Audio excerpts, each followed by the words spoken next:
Bom dia a todos, que Jesus nos abençoe nessa manhã de aprendizado, de entendimento, e falaremos de renascimento. Falaremos o renascimento e o filho pródigo. Nós vamos encaixar o filho pródigo no renascimento de nossas vidas. É com uma imensa alegria que volto a esta casa, já faço preleção aqui, que já tem algumas agendadas para esse ano também, para a nossa palestra. Antes de começarmos, entrarmos verdadeiramente na palestra O Renascimento, eu quero recordar do tempo idos, no tempo bíblico, quando duas mães que brigavam pela posse de um filho. A briga era tão intensa que foi necessário chegar na presença do rei. Duas mães, um único filho, ambas a desejavam. E a briga era tão intensa que foi pedido ao rei para tomar a decisão de quem era o filho. Qual das duas eram verdadeiramente a mãe daquele filho? E o rei manda dividir a criança ao meio e entregar uma parte para cada uma. Uma das mães diz: não, se não fica comigo, também não fica com ela. Pode cortar ao meio. A outra diz: Senhor, tem misericórdia de mim, que não brigarei mais pela posse do filho. Ele é meu filho e eu o amo. Prefiro ele vivo com outra do que morto sem nenhum de nós. O rei então manda entregar a criança viva à mãe que por amor renunciaria à sua posse. Hoje faz 51 dias que o nosso filho, meu e dela e meu, retornou à espiritualidade maior. Depois de uma doença difícil. E hoje também, se ele estivesse fisicamente conosco, estaria fazendo 30 anos. É importante que nós entendamos que a morte física acontece somente no corpo de carne, que a morte vence o corpo de carne, mas não vence o ser espiritual, porque nós somos seres espirituais que estamos constantemente em vida, em aprendizado, crescendo para a evolução maior, aquela que o Pai espera de nós, que estamos numa escola de provas e expiações para reajustar aquilo mesmo que já deixamos de fazer. O Rafael Diego, que voltou à espiritualidade, em menos de uma semana já estava socorrendo a irmã e nos dizendo que estava muito bem, porque ele veio para ser luz, porque há renascimentos de luz.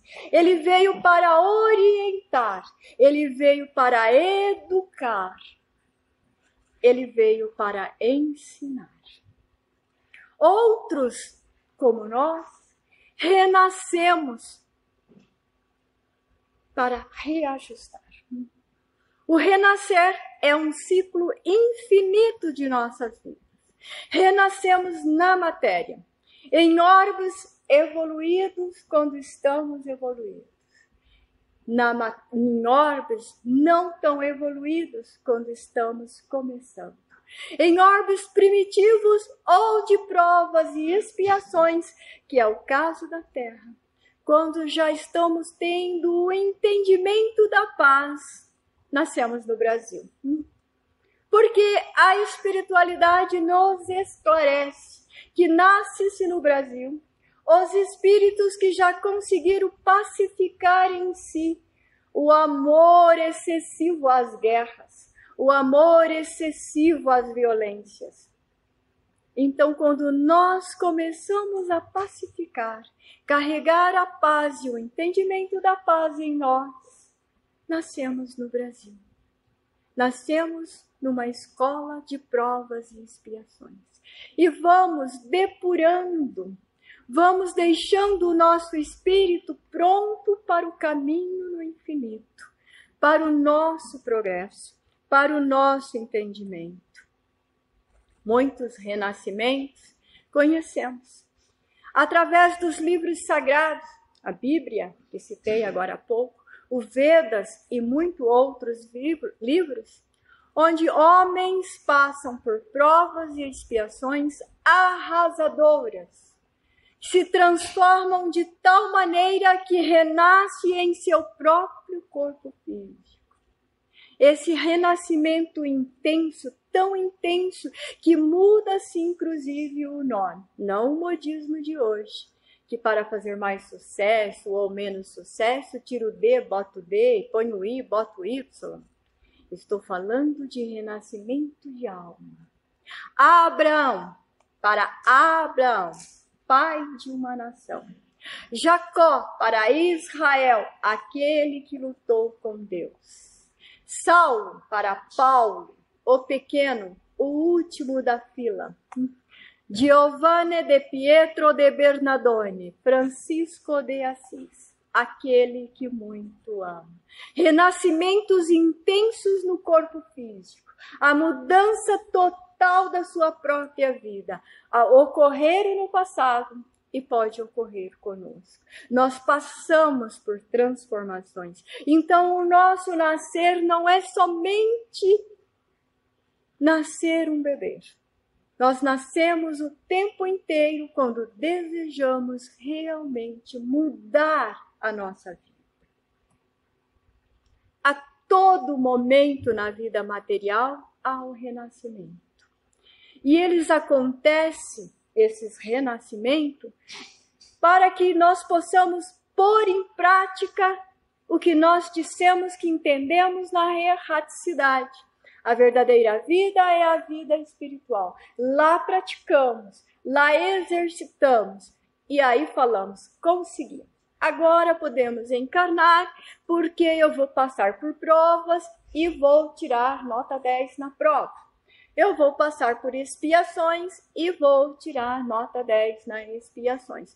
Com toda certeza, vou buscar um pai, vou buscar uma mãe, um avô, um tio, um irmão, uma mãe de coração, um amigo, um parente, um vizinho, um país.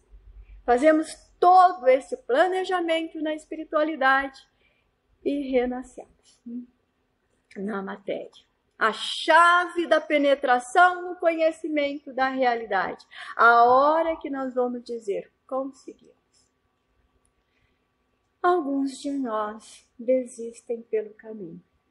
Outros, na primeira prova, fogem pela porta falsa da ilusão. E outros passam a vida a lamentar, fugir com complexo de Peter Pan que não cresce nunca e jogamos a culpa no outro. Isso acontece comigo por causa que você fez isso, porque você fez aquilo. Não assumindo os próprios desafios, desafios esses que assumimos na erraticidade. A realidade decifra o enigma do nosso destino. Ele pode dar a chave de abertura ou pode dar os cadeados de trancas e voltarmos para a espiritualidade chorosos. Tem cadeira aqui na frente, meu anjo. Chorosos porque precisamos recomeçar. Através dos renascimentos, no processo de crescimento moral, aprimoramos os conteúdos íntimos, lapidamos as arestas, nos libertamos das várias camadas inferiores por onde transitamos ao longo da jornada evolutiva. É isto que mostra por que a nossa vida, algum momento, é mais difícil do que o outro. Por que muitas vezes nós olhamos para o nosso vizinho e achamos que a vida dele é mais fácil do que a nossa. Há um ditado indiano que diz que nós só podemos saber se a vida do próximo é melhor ou pior do que a nossa se andarmos uma semana com o sapato dele.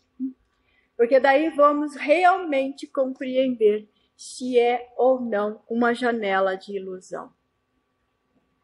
Vamos nos despindo dos condicionamentos e impulsos para alcançar a consciência da razão e do discernimento. A razão cósmica, o entendimento cósmico, o entendimento de que nós não estamos sozinhos, não estamos desamparados e que a Terra não é o único orbe habitado e nem o mais bonito e nem o mais evoluído. Mais uma casa das muitas moradas que Jesus prometeu. Há muitas moradas na casa do meu Pai. E nós moramos em uma. Para entendermos como que devemos viver, Nicodemos, que era rabino e doutor da lei, vai procurar Jesus na calada da noite. Às vezes nós fazemos isso também. E Jesus mostra para ele a necessidade de nascer de novo, de voltar aos proscênios da terra, a fim de reeducar e se reconsiderar. Reconsiderar atitudes e aprofundar conhecimentos, de libertar o eu profundo dos grilhões do ego. E Nicodemos, doutor da lei, conhecedor das causas, diz para Jesus: como pode um homem velho voltar ao ventre de sua mãe? E Jesus diz: se não conheces as coisas da vida, as coisas que prega, as coisas que ensina no templo, ele era um doutor da lei, como te falarei das coisas espirituais? A mesma pergunta de Jesus a Nicodemos muitas vezes nos cabe, porque sabemos da realidade espiritual, mas não queremos ver. Por isso que Jesus dizia que bem-aventurado era o que via e o que ouvia verdadeiramente, porque sabe, mas nega, conhece, mas não pratica. E aí ele pergunta, ele diz isto para Nicodemos. Porque o nascer da carne e o nascer do espírito são diferentes. O da carne é da carne. O do espírito, nós não sabemos da onde ele vem, nem para onde ele vai. Nós conhecemos o caminho de cada um de nós, mas nós não sabemos em que momento Deus nos criou. Também não sabemos em que momento estaremos na evolução maior. Principalmente quando nós precisamos repetir as mesmas lições continuamente. Nós vivemos falando que somos alunos repetentes e parece que nós não nos envergonhamos disso. Parece bom dizer que somos alunos repetentes, porque admitir que somos repetentes e modificar vai-se uma longa estrada. Jesus demonstra a Nicodemos que o Espírito vem de outro lugar e que ele provém de uma outra causa. O que é de carne é carne, mas o que é do Espírito é do Espírito. E ele diz que a cada semeadura corresponde a uma colheita. O que nós esquecemos é que a semeadura geralmente é menor do que a colheita. A colheita é sempre maior que a semeadura, porque tu colocas uma semente. Mas para colher, colherás todas as ramificações, todos aqueles que foram atingidos por aquela semente. Se semeaste o mal e o mal atingiu muitos, a colheita será maior. Então todos nós colhemos mais do que plantamos. Por isso que todos nós, em provas, parece que elas são maiores do que a nossa própria vida, para que nós não nos esqueçamos disso. Assim, a carne se processa no mundo material.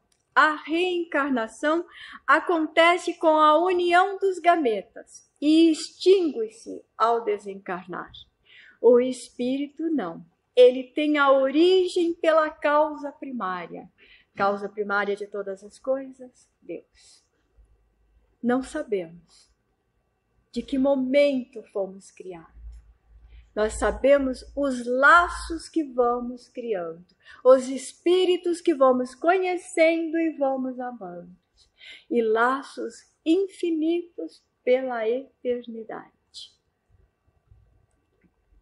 Todos os seres, animais e humanos, experimentam estes impositivos dos renascimentos sucessivos, de forma a se aprimorarem e alcançarem um estado de consciência cósmica. Até mesmo os nossos animais de estimação, quando eles desencarnam, nós sofremos, mas para com eles também temos que ter a consciência de que eles também experimentarão o nascer sucessivo, porque estão em aprendizado tanto quanto nós. Um homem tinha 2 filhos. Disse o mais moço a seu pai: meu pai, dai-me parte dos bens que me toca. Jesus, nesse momento, quando ele está contando essa parábola, a parábola do filho pródigo, ele mostra aos seus discípulos, ao contar esta parábola, e aos seus adversários, que o pai é bondoso, amoroso e distribui igualmente para os seus filhos, diferente do Deus de Moisés que eles conheciam até aquele momento, olho por olho, dente por dente. Jesus vem mostrar um pai amoroso, um pai gentil, um pai que compartilha, e ele representa toda a humanidade em 2 filhos, o filho pródigo e o filho obediente. E no transcorrer dos nascimentos, vamos descobrir em que momento e em que posição nós nos encontramos. O filho pródigo pede os bens e parte. Todos conhecem essa parábola. Ele parte, ele vai esbanjar os bens que o pai lhe concedeu. E depois de esbanjar e ficar pobre, e ficar sem nada, sem nenhum bem, ele começa a pensar e começa a refletir que a casa do pai, os operários, os empregados da casa do pai, têm pão com fartura, e ele estava morrendo de fome. Ele é de uma família tradicional judaica, estava em terra estrangeira e estava trabalhando numa posição que para os judeus era o máximo da abominação. Não só estava longe de casa, como ele estava tratando porcos, um animal considerado imundo para eles. E ele desejava dar alfarrobas que lhe oferecia aos porcos. Ele estava miserável.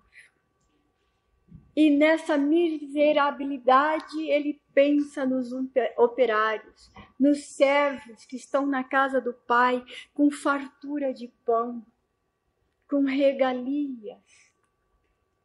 E ele começa a se pensar: a casa do meu pai é farta. Muitas vezes nós nos encontramos em miséria em consequência dos nossos atos, como este filho pródigo. Lembra que Jesus representou 2 partes da humanidade, os pródigos, que somos nós, que pedimos para nascer, que vamos fazer o melhor de nós, e chegamos aqui e fazemos tudo errado. e jogamos culpa nos outros, e falamos que o outro é responsável pelos nossos atos, e falamos que estamos muito pobres, e falamos que Deus privilegia, é que Ele tem mais, eu tenho menos, Ele deixa um rico e eu pobre, esse Deus não é tão amoroso, não é tão humano. E nesse estado de miserabilidade que nós nos encontramos, porque nós desperdiçamos o pão e os bens e os dons que Deus nos ofertou para o nosso progresso. E o filho está meditando que a casa do Pai é farta, que está cheia de dons espirituais para crescer, e que ele, naquele estado que se encontrava, havia a necessidade de modificar. E ele pensa e reflete: irei-me à casa do meu pai e direi-lhe: Pai, pequei contra o céu e contra ti. Muitas vezes nós falamos isso nas nossas provas mais amargas. Na nossa oração nós falamos: Senhor, tem misericórdia, que eu tenho consciência que errei. Alivia um pouco essa prova. Mande dos amigos espirituais. Deixe eu alcançar a cura e quando eu estiver bem, eu colocarei em prática. Mas quando nós estamos bem, nós esquecemos. E vamos esbanjar os dons recebidos outra vez. Mas ele disse, o filho pródigo: irei à casa do meu pai e direi que pequei contra os céus e contra ti. E ele, nesse arrependimento, ele vai falar com o pai. Ele se arrepende, ele mata a arrogância, ele mata o orgulho diante de si e volta para a casa do pai e pede perdão. Ele se tornara um homem novo, um renascido, exatamente como aqueles que eu conto no início. E nós também somos esses renascidos. Nós também somos esses filhos pródigos. Que nome será que tivemos no passado? Augusto, Pedro, Paulo, Joaquim, hoje Sônia, Antônio, Mário. Novos nomes, nova oportunidade, novo recomeço. E nós voltamos à casa do Pai para adquirirmos o perdão, para renascer e recomeçar. Primeira coisa que nós temos que ter a consciência, que se estamos encarnados, nós ganhamos esse perdão e nós adquirimos a oportunidade de renascer e recomeçar. E precisamos analisar o que estamos fazendo desta oportunidade. Que ato damos à oportunidade de renascer? O pai, quando vê o filho na estrada, longe no horizonte, já vai correndo encontrar-se com ele e diz: este meu filho era morto e reviveu, estava perdido e se achou. Jesus não fala em outro momento que há festas nos céus quando um pecador se arrepende? Porque ele adquire o perdão e adquire a oportunidade de renascer. O Pai acolhe sempre. O Pai esquece os nossos erros. O Pai compreende os nossos arrependimentos. Ele nos dá a oportunidade de recomeçar e continua compreendendo. Muitas vezes, nós perdemos o direito de filho. Muitas vezes. E nascemos como criados na casa do Pai. Porque a nossa vida é muito mais difícil do que a dos demais que estão na condição de filho. Mas nós vamos lutando para adquirirmos o direito de filho outra vez. Mas o nosso egoísmo e a nossa avareza nos leva muitas vezes à revolta contra o Pai. Não sei que mal que eu fiz para Deus. Quem faz atendimento na casa espírita e recebe a pessoa que não conhece ainda a lei de causa e efeito, sempre se pergunta: eu não sei que mal que eu fiz para Deus para estar passando por ele. Não, para Deus ninguém faz mal. É impossível fazer mal à causa primária. Nós fazemos mal para nós. E não foi quem fez, é o que eu fiz. Que semente eu plantei para colher tanto amargor agora? Que semente eu coloquei para agora ter mais lágrimas, mais espinhos do que pétalas de rosas? Mas o nosso egoísmo e a nossa avareza muitas vezes não permite ver isto. Porque nós nos compomos de filhos pródigos e filhos obedientes. E quando nós estamos contando essa parábola do filho pródigo e do filho obediente, nós já pensamos a meio caminho que é melhor nós sermos os filhos obedientes. E nós queremos ser os filhos obedientes. Ai, mas eu vou mostrar que o filho obediente não é tão obediente, não é tão bom quanto parece no início dessa parábola. Porque o filho obediente está fazendo as suas provas direitinho. Não está errando, não está falhando. Ele está na casa do Pai. Ele está dentro daquilo que as leis permitem. Mas ele ainda está cheio de egoísmo. Ele ainda está cheio de avareza. Porque ele critica o Pai. Ele se afasta do Pai quando o Pai acolhe o filho pródigo. Ele não festeja a volta do filho arrependido. Ele não tem um desejo sincero pela felicidade daquele que se arrependeu. E ele critica tanto que nem vai participar da festa. Ele fica, quem já leu a parábola, ele fica conversando com os criados do lado de fora. O pai que tem que procurar filho. O que fazes? O teu irmão era morto e reviveu. O que ele diz ao pai? Há tantos anos que te sirvo, sem jamais transgredir uma lei sua. Nenhuma ordem, nada. E o pai lhe adverte: filho, estás comigo, tudo que é meu é teu. Mas é importante que nós nos alegramos com a volta do seu irmão. Vou fazer só um parênteses assim. Muitas vezes nós vemos uma pessoa que cometeu um delito muito grave, tão grave que a sociedade alcançou. Nós esquecemos da advertência de Emmanuel, dizendo que aquele que a lei alcança hoje é somente um de nós que a sociedade reconheceu. Então, Emmanuel nos coloca a todos em condição de marginais, de à margem das leis morais. E nós vemos aquela pessoa que a lei alcançou, que cumpriu toda a sua pena, é colocado em liberdade, e nós, os filhos obedientes, falamos para o pai: ele não confie, não. É melhor ficar com o pé atrás, porque pau que nasce torto, morre torto. E somos espíritas e utilizamos esse linguajar, esse ditado, igual àquele que não conhece. Nós que sabemos da pluralidade das existências e do direito sincero do arrependimento e da correção do erro.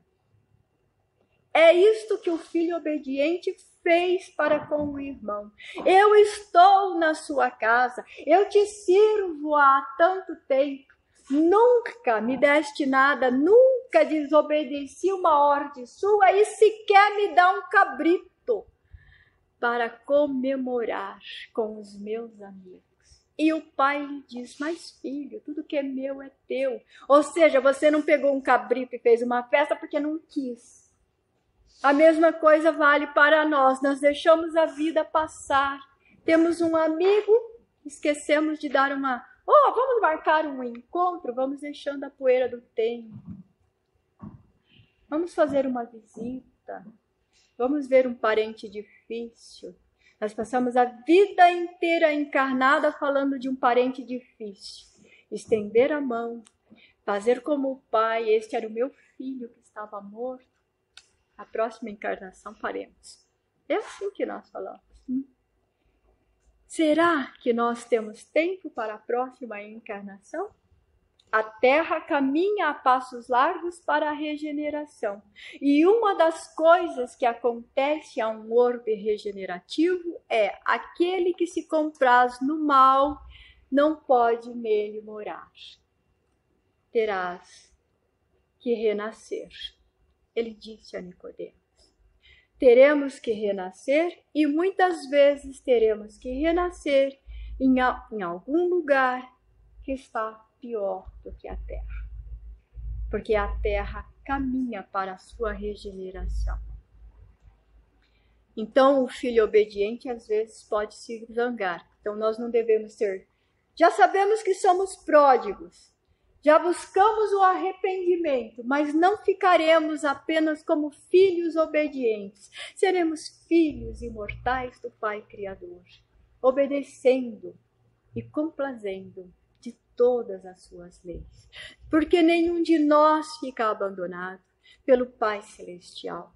Tenhamos os pecados que tivermos, praticamos as faltas que praticamos, ao renascer como filho pródigo, temos que retornar à casa do Pai com a certeza do acolhimento. O Pai nos acolhe todas as vezes. E as lições que nós recebemos do Pai, há necessidade de passar para o nosso próximo, para o nosso irmão. Quem é o meu próximo? Quem é o meu irmão? Perguntaram a Jesus. Quem é minha mãe? Quem é o meu irmão? E ele respondeu, aquele que faz a vontade do Pai. Nem pródigo e nem obediente. Aquele que faz a vontade do Pai.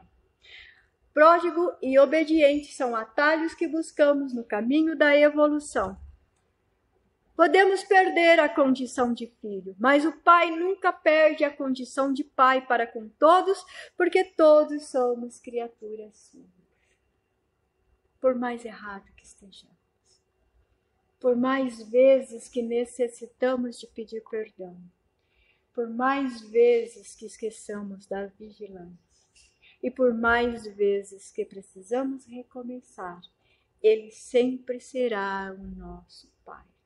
Ele sempre será o Pai de amor e bondade, aquele amor, Pai de amor e bondade que Jesus ensinou.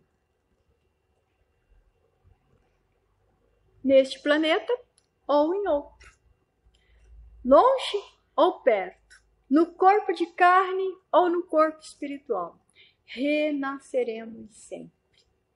O Pai a nenhum despreza, a nenhum abandona, porque nos criou para gozarmos de sua luz, da sua glória e do seu amor. Isto é tão sério, tão importante que Jesus finaliza a oração do Pai Nosso, dizendo que é de Deus a glória e o poder, para que nós tenhamos consciência que nós vivemos em glória e vivemos com o poder de recomeçar, com o poder de renovar, com o poder de se arrepender, com o poder de amar. E a escolha entre o amor e os ciúmes, escolhemos o amor. A escolha entre o mal e o bem, escolhamos o bem. Temos esse poder na mão. A carne e o sangue não podem herdar o reino de Deus. A carne e o sangue são corruptíveis, elas vão terminar. Mas o espírito é incorruptível e o espírito permanece eternamente. Nós não somos eternos, nós somos imortais. Eterno é somente o Pai, mas nós temos a eternidade pela frente para aprender. E é neste aprendizado que vamos crescendo. O corpo de carne extingue-se com o desencarne, pois o mesmo é criado para a execução de uma etapa reencarnatória ou de um renascimento. O espírito é incorruptível. Ele foi criado para a evolução constante e nunca vai se extinguir. Engana-se alguns que acredita na possibilidade de extinguir o espírito. Nós vemos muito isso quando a pessoa acha que a sua prova está numa condição insuportável e parte para a janela do suicídio, acreditando que vai extinguir-se, vai deixar de existir e vai acabar o sofrimento. Uma janela falsa que muitos de nós, ou pelo menos, ou com mais clareza, todos nós já passamos. E a criogenia, outra crença falsa de que você vai congelar um corpo para esperar a ciência evoluir, descobrir a cura de uma doença, para trazer de volta aquele corpo, para que ele possa continuar vivendo. Criado pelos homens e para dar uma vazão a muito dinheiro. Que crueldade essa invenção!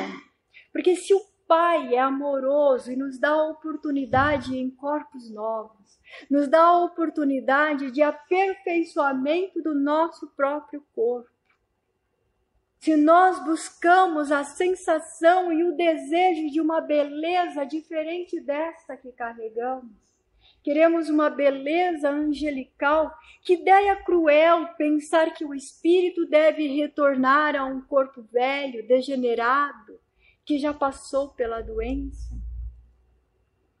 Em vez de pensar no renascimento, o espírito em evolução, com nova oportunidade e em novo corpo aperfeiçoado. Nós não desejamos as falências do corpo físico. Nós não desejamos os aleijões do corpo físico. Nós não queremos nascer cego. Nós não queremos nascer surdo. Nós não queremos nascer com a imobilidade do corpo físico, nem com o retardo cerebral.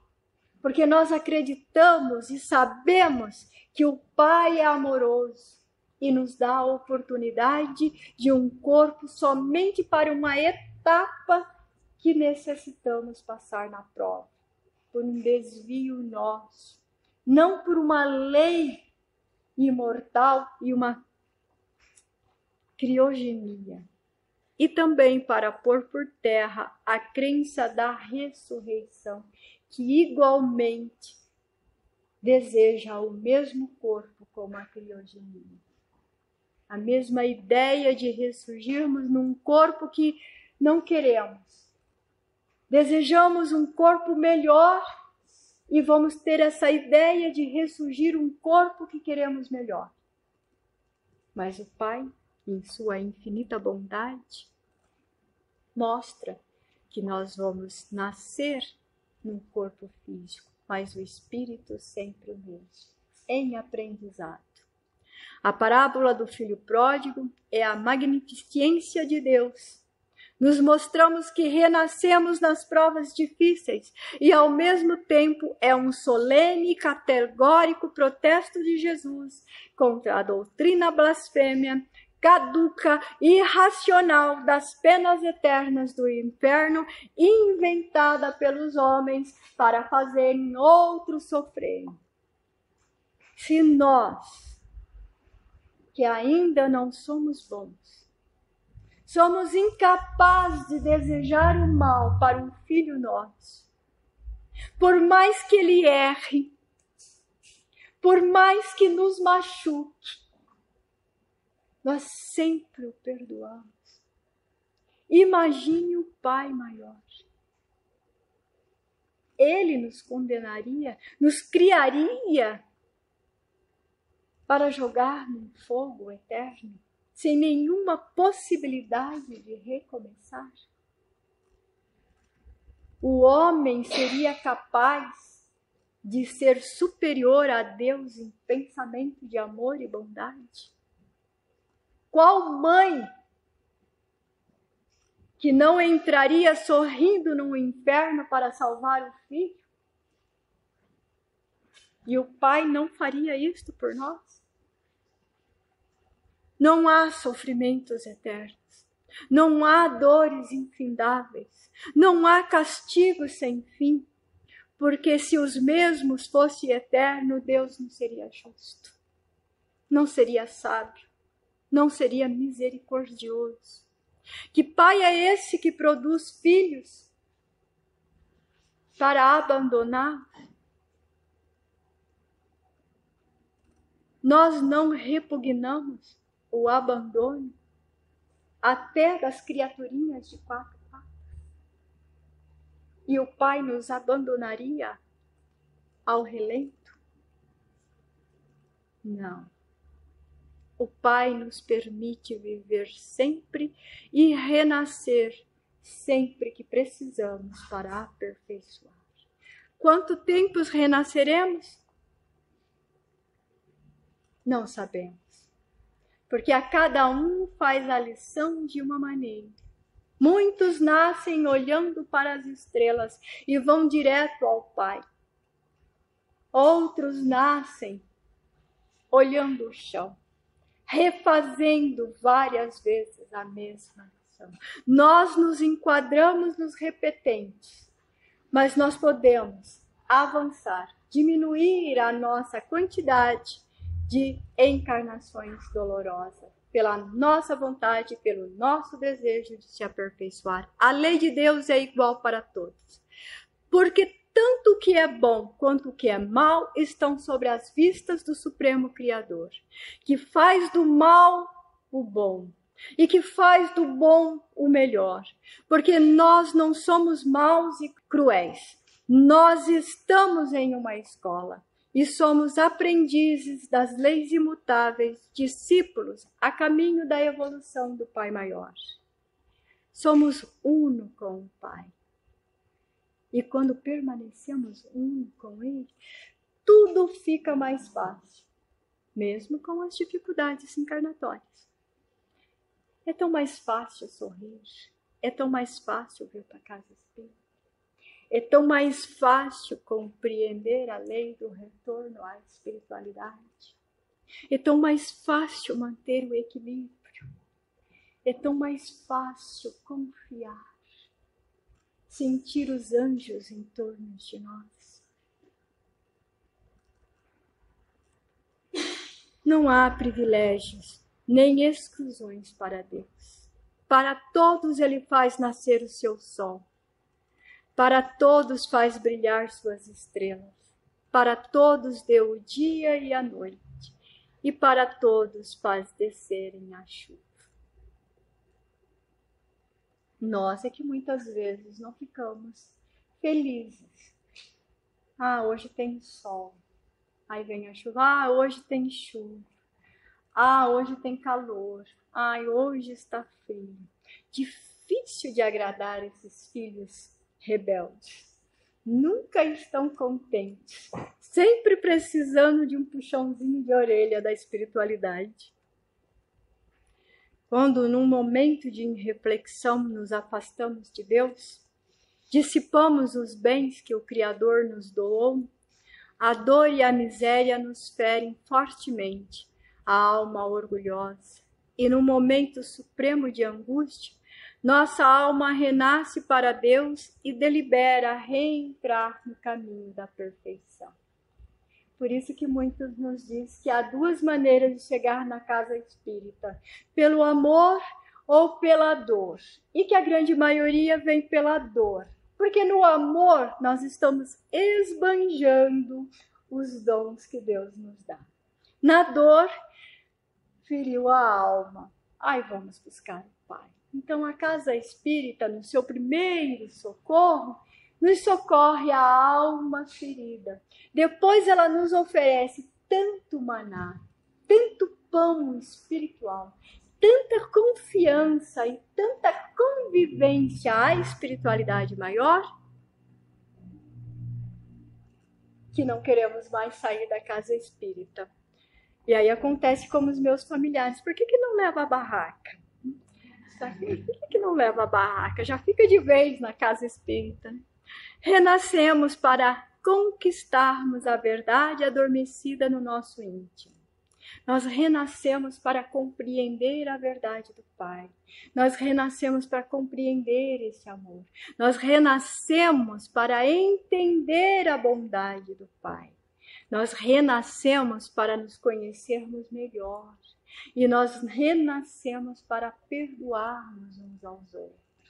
E nós renascemos para refazer laços, tirar aquele nó difícil do erro do passado e fazer um belíssimo laço de amor, o laço de afinidade, arrastando a evolução e a família espiritual atrás de nós. E nós nascemos para nos mantermos firmes no amor. Jesus nos convidou para este amor. Ele exemplificou com este amor. Doou a si próprio por causa deste amor. Ele nos ama. E ele disse isso. Aquela oração que ele faz ao Pai é a oração mais dolorosa. Daqui a uns dias, outros ramos religiosos vão começar a falar dessa dor de Jesus. Ele está sozinho. Está chegando o momento do grande sacrifício. Está chegando o momento de voltar à espiritualidade através de uma dor crucial. E ele não está preocupado com ele. Ele está preocupado conosco.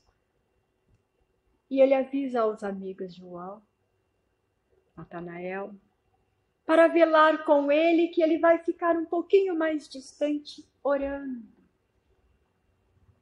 Pensa que ele vai fazer uma oração por ele? Ele faz uma oração por nós. Na intimidade com Deus, uno com o Pai, em comunhão, ele diz: Pai, eu não peço que os tire do mundo.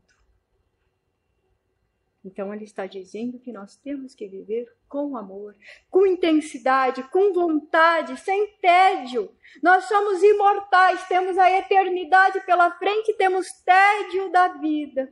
Ai, tá tão cansado hoje. Nossa, tá cansado hoje? Você sabe que você tem a eternidade pela frente? E já tá cansado? É melhor se animar. Mas eu peço que eles compreendam o mundo tanto quanto eu. Compreender o mundo individual de cada um de nós. Respeitar o mundo individual de cada um de nós. E aí ele diz a coisa mais bela. Todo o evangelho de Jesus é espetacular. Mas nesse momento ele diz assim: porque eu vos amo. Ele já tinha dado vários ensinamentos. Ele tinha explicado como que nós deveríamos viver. Mas naquele momento ele declara ao Pai que nos ama. Porque eu vos amo. E nenhum deles se perderá. Olha que confiança em nós. Então Jesus nos espera. Está na hora de nós nos pormos a caminho. É que muitos de nós, muitas vezes, esperamos que ele venha outra vez. Mas ele não virá dessa forma. Ele disse que agora é a nossa tarefa. Vinde a mim. Vinde a mim significa que nós é que devemos ir. Vós que estáis cansados e oprimidos, e eu vos aliviarei. Ele não disse que eu vou aí aliviar vocês. A tarefa cabe a nós. É para isso que nós renascemos. Para progredir amando, proporcionando um campo de ação, de treinamento para a nossa evolução. Nós desejamos e queremos algo maior e melhor. Precisamos começar a trabalhar. Os nossos piores inimigos encontram-se no nosso íntimo. Que sintonizamos com as equivalentes ondas de inferioridade moral e espiritual. Amando e renunciando, sintonizaremos com a vida gloriosa, que é o nosso fanal, que é o nosso guia, que é a nossa ida. Então, o nosso inimigo maior não está no próximo, está em nós. Quem faz mal não é o nosso próximo, somos nós. É isto que ele ensina. Ainda bem que tudo se corrige, que tudo se transforma. Do pequeno para o grande, do mal para o bom, das trevas para a luz, do erro para a verdade. Não há falta, por maior que seja, que não possa reparar. O renascimento permite que se aperfeiçoa, evolua todas as almas que caminham para Deus. Nenhum de nós se perderá, como Jesus disse. Mas a humanidade progride e este mundo de provas e expiações passará. E a hierarquia mais elevada, com a vinda de espíritos melhores, nós reencarnando, vamos aperfeiçoando e reencarnamos cada vez melhores, com a ajuda de outros superiores que também reencarnam para nos ajudar. Nos orienta para o bem, nos orienta para o belo, nos orienta para a realização total dos nossos destinos. Por isso que nós procuramos missionários aqui e acolá, ainda contamos nos dedos. Todas as vezes que vamos falar de um missionário, citamos os mesmos. Ai, Francisco de Assis. Ai, Madre Teresa de Calcutá. Ai, Chico Xavier. Logo nós precisamos falar espíritos missionários, Antônios, Pedros, Paulos, Maria, Joaquinas, todos os espíritos trabalhando em favor do bem da humanidade. Conforme, portanto, a paisagem íntima, ao nos desvencilharmos das conjunturas físicas, como seres espirituais, viveremos no interregno entre uma e outra encarnação, até que, ascendendo, nos libertaremos dos sucessivos renascimentos nos círculos inferiores. Nós nascemos, retornamos à pátria espiritual, estamos no interregno, estamos numa pausa, estamos aprendendo de novo, estamos aperfeiçoando, estamos vendo o que erramos, o que acertamos e renascemos para dar continuidade. É assim a nossa vida, até que os círculos inferiores terminam e entra a regeneração. E mais lá no futuro, muito lá no futuro, entra os mundos felizes e celestes para a própria Terra. E quem verá isso? Quem verá essa beleza? Nós, aperfeiçoados. Nós. Jesus não faria uma promessa de um mundo melhor para outrem. Ele prometeu a nós. Cabe a nós continuarmos trabalhando para vermos essas belezas. A nossa mentora Joana diz que a reencarnação é necessária para o crescimento do espírito. Criado simples e ignorante, conforme os ensinamentos ensinaram os nobres instrutores da humanidade a Allan Kardec, neles refletindo-se o amor de Deus em regime de igualdade para com todos os filhos, na irretorquível demonstração de que somos todos irmãos, em diferentes estágios de evolução, avançando sempre no grande irmão. Mesmo aquele irmão que nós achamos que ainda é um ogro, ele só está num estágio diferente do nosso. Nós também já passamos por aquela fase. A reencarnação é, portanto, dádiva de amor divino para a felicidade de todos os espíritos, na fatalidade de atingir a glória estelar que nos aguarda. Retornar cada vez melhor. Renascer sempre com progresso. E nós, subindo na escada da evolução, auxiliando o nosso irmão que está atrás de nós, com amor, com caridade, com bênçãos, com entendimento. Idos no passado, duas mães divide a posse de um filho. Num presente momento, duas mães unem-se por amor de um filho. Ensinou-nos, orientou, salvou a nossa vida, salvou-a da miséria, salvou-a da esterilidade de amar, salvou-a da incompreensão do próximo. Cada filho nosso salva-nos da esterilidade, do deserto da ignorância, do deserto do egoísmo.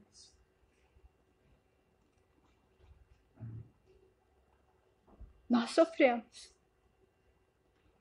nós choramos, estamos encarnadas, temos conhecimento, sabemos das leis, mas a saudade física dói em mim, dói nela e dói em todos.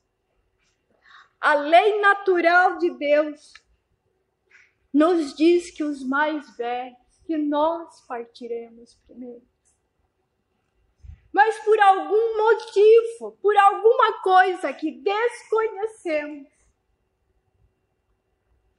filhos nossos voltam antes, na flor da idade, para que ainda continuamos aprendendo que essa jornada para a felicidade, para alcançarmos as pétalas de amor, há necessidade de calar os espinhos, de solidificar a união, de abençoar o irmão. Amados,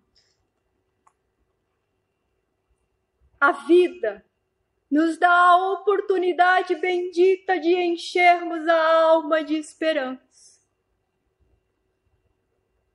A esperança maior de estar com aqueles que amamos.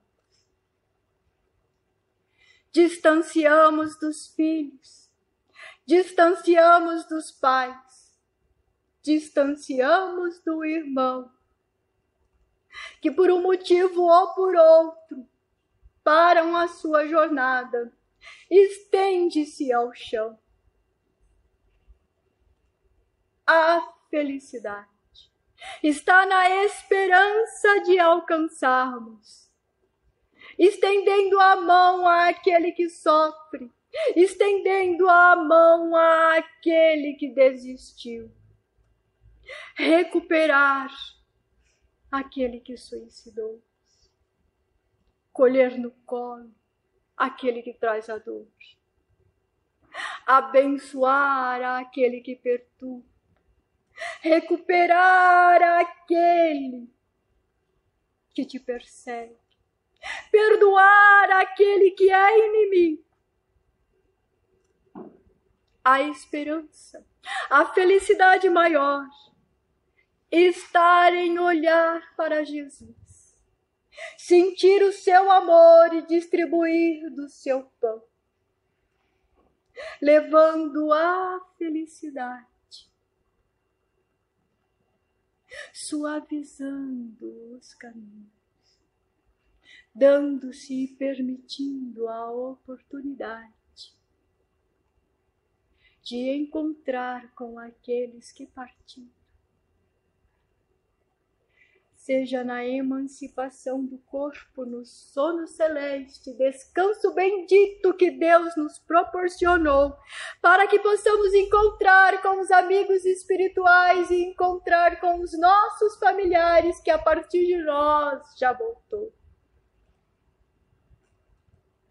Seja através da santa mediunidade, que permite àquele que é intermédio, àquele que vê, esclarecer e ensinar, mostrando que estamos vivos e que não partimos, que aqui estamos sempre a auxiliar, que nenhum de nós abandona a terra, nem o fanal do nosso trabalho.